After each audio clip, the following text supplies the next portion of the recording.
Hi everybody, hope we're all okay. I've decided to do a new story a week to read to you, and I know that you like the author that I've picked today because we've read some of these books at school, and the author that I've picked and the book that I've picked for us to look at today is Norman the Slug with the Silly Shell.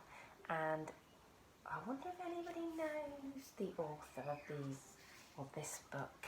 We've read a few of these at school. We've read I Need a Wee, and we've read Barry the Fish with Fingers, and this is one of the author's other books, and the lady that writes this is called Sue Hendra, and I thought we'd have a look at this one today. I don't think we've done this one at school before, so this is one that my little girl has at our house. So, Norman the Slug with the Silly Shell. I wonder whether you know or can tell why he's got a silly shell. Some of you might have already read the book already, so you might know. But if not, have a look, see if you can work out what's different about the shell. Let's have a look.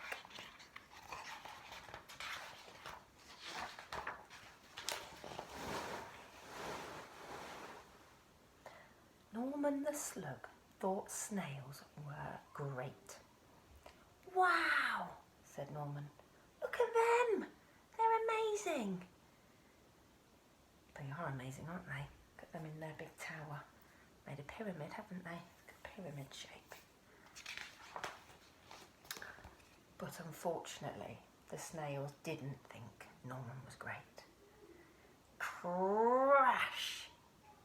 Norman, you silly slug, they cried.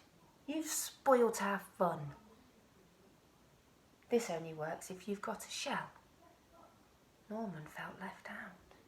Sadly, he sulked off into the moonlight. Oh dear, they've hurt his feelings, haven't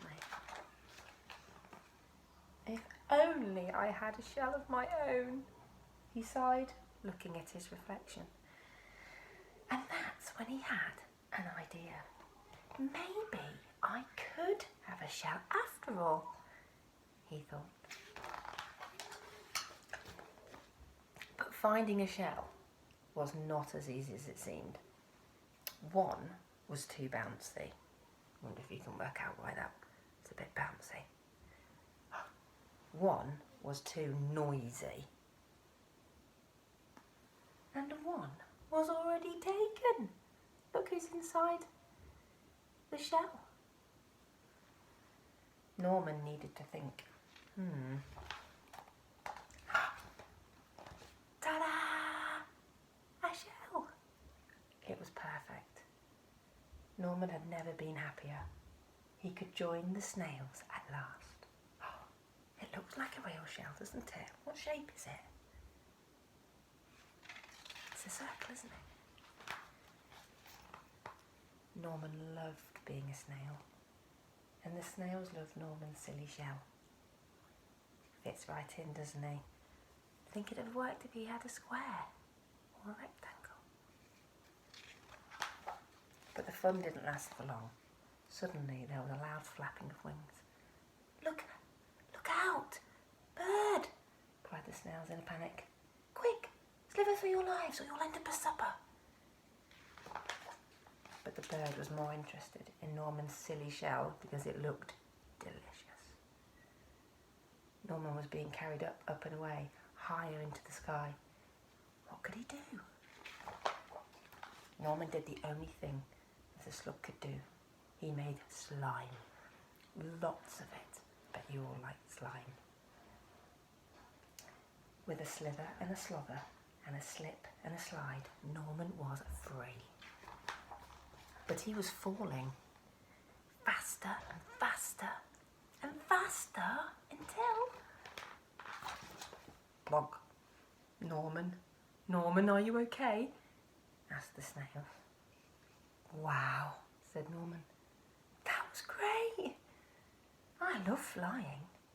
If only I had wings. Oh, what's he gonna do?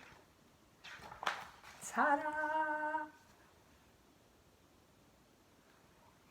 What a funny Norman. What's he done this time? He wanted to, at first, he wanted to have a shell so he could be like the snails, and now he wants to be like one of the birds. So he's found something that makes him look like a bird. What is it? Pants, isn't it? Underpants. Very funny Norman. But he looks very happy, doesn't he? I wonder whether you can think of some other things that Norman could have used for his shell. Remember, they have to be a circular shape, because a square and a rectangle and a triangle wouldn't work very well, would it? Have a think. What do you think he could have tried? See you next week.